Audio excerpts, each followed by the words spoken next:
The Duchess's jam disaster. It was meant to be the sweetest entrepreneurial triumph of Meghan Markle's blossoming life as an American aristocrat and lifestyle impresaria. But her wildly hyped jam line of ultra-premium artisanal fruit preserves quickly turned rancid after a disastrous run-in with food safety authorities. Now the Duchess of Sussex faces an uphill battle salvaging both her culinary ambitions and polished reputation in the face of disturbing allegations of lax manufacturing standards and potential consumer health risks. Meghan's jam was supposed to embody the pinnacle of haute couture comestibles, a socially conscious, ethically sourced collection of high-end marmalades, savory spreads and exotic curds crafted from only the most luxuriously indulgent ingredients. Bejeweled mason jars lined with 24-karat gold mirrored backsplashes tempted ecstatic eat-well browsing the high-volume gourmet grocer's meticulously appointed royal pantry installations. The Duchess herself seeded excitement among her legions of fans through glossy promotional photo shoots frolicking in bucolic citrus orchards and strawberry patches that provided jam's coveted produce bounties. On the surface, jam's elevated pantry provisions exuded posh sophistication from their very inception. Scions of landed West Coast aristocracy hosting intimate garden soirees or A-list movie stars hiding away at Idaho ski chalets sipped effervescent Bellini cocktails garnished with dollops of jams, saffron, rose, and elderflower peach confections. Michelin-lauded chefs at white linen establishments from New York's Bagatelle tasting rooms to Zuma's shoreline nabbed influencer clout deploying Duchess-endorsed compotes to adorn their degustation flights. No refinement had been spared at jam's brand, from peerless small-batch stewardship to minimalist packaging striking the perfect millennial/Gen Z crossover zest. But as multiple sclerotic Bay Area matrons and Santa Barbara trust funders receiving inconvenient day-long interludes to porcelain thrones would soon attest, the devilish details of quality control had hardly received such meticulous oversight. A dark underbelly of sloppy sanitation practices and regulatory shortcuts plagued jam's upstream manufacturing from almost the moment inaugural batches began rolling off high-tech assembly lines at the company's gleaming new Montecito plant in early 2023. We were receiving a constant trickle of complaints and disturbing photos from workers almost as soon as the very first pallets went out for distribution, lamented veteran food inspector Donald Mees, a 25-year veteran of California's Food Safe Enforcement Agency. Everything ranging from ambient fruit flies and gnats swarming over partially dehydrated batches to improper refrigeration protocols for inhibiting bacteria proliferation in high-acid product runs. Mees, who had spearheaded the enforcement response culminating with the high-profile shuttering of jam's operations, claims repeated attempts to open cooperative dialogues were rebuffed. He alleges the Duchess's camp blew off repeated outreach demanding tight compliance with federally mandated best practices, requirements as fundamental as maintaining proper lavatory facilities or enforcing strict hairnet and bootee requirements for all production line staffers.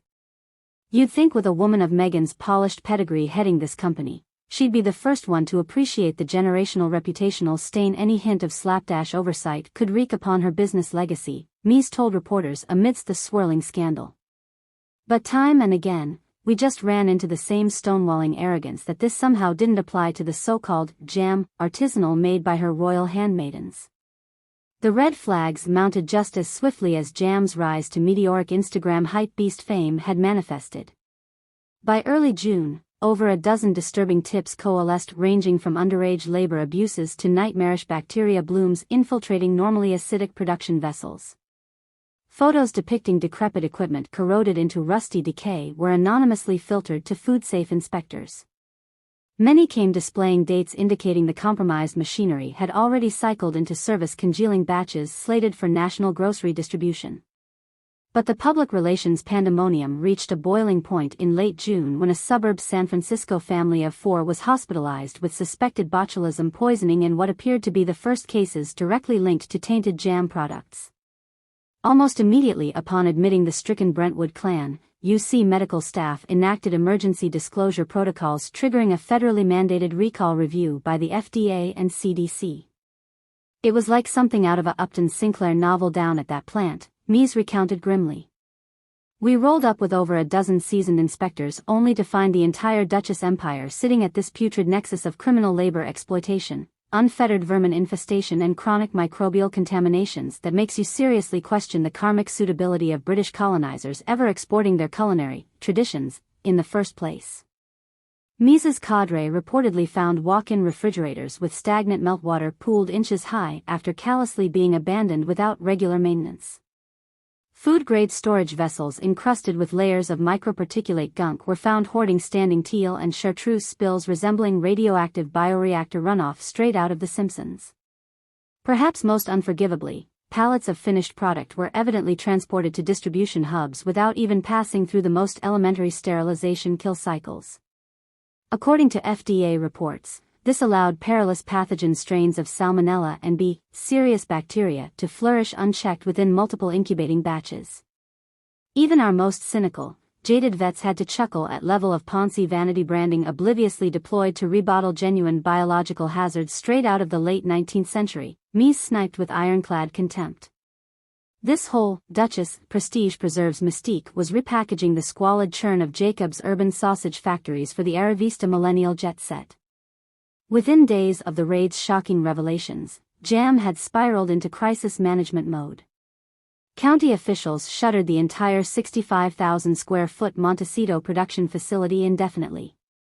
A firestorm of negative publicity swirled on social media as boycott Jam, hashtag campaigns and internet memes pilloried the troubled Duchess for promoting hazardous foodstuffs. Even once loyal celebrity pitch women like Oprah Winfrey and Paris Hilton conspicuously distanced themselves from their erstwhile palettes of gifted brand samples. Meghan employed her customary arsenal of public relations counter-tactics. First, her legal team announced a battery of lawsuits and restraining orders against the most brazen defamers. Next came an orchestrated cascade of dissembling statements deflecting any responsibility for Jam's tainted supply chain protocols onto underling employees patrolling production lines. There is rampant contradicting misinformation swirling around about the Duchess and Jam's proud operations, clearly stemming from a malicious agenda to inflate trace issues into kaleidoscopic nightmares, claimed her loyal press secretary Amanda Decker. At the end of the day, Duchess was always adamant about instituting world-class quality safeguards and only the most humane workplace best practices. It's these xenophobes and conspiratorial tabloid leeches looking to grind any Duchess-led initiative into complete reputational ruin. Markle herself defiantly waded into the fracas with her trademark cocktail of pious magnanimity and thinly veiled umbrage. In an exclusive sit-down with bestie Gayle King, the Duchess portrayed herself as yet another progressive entrepreneurial victim of coordinated right-wing oppression hellbent on torpedoing her mission to ethically uplift economically disadvantaged artisans through philanthropic jam production. We were creating real economic enfranchisement opportunities for communities of color and marginalized groups to participate in America's luxury food renaissance on an ownership level, Meghan lamented.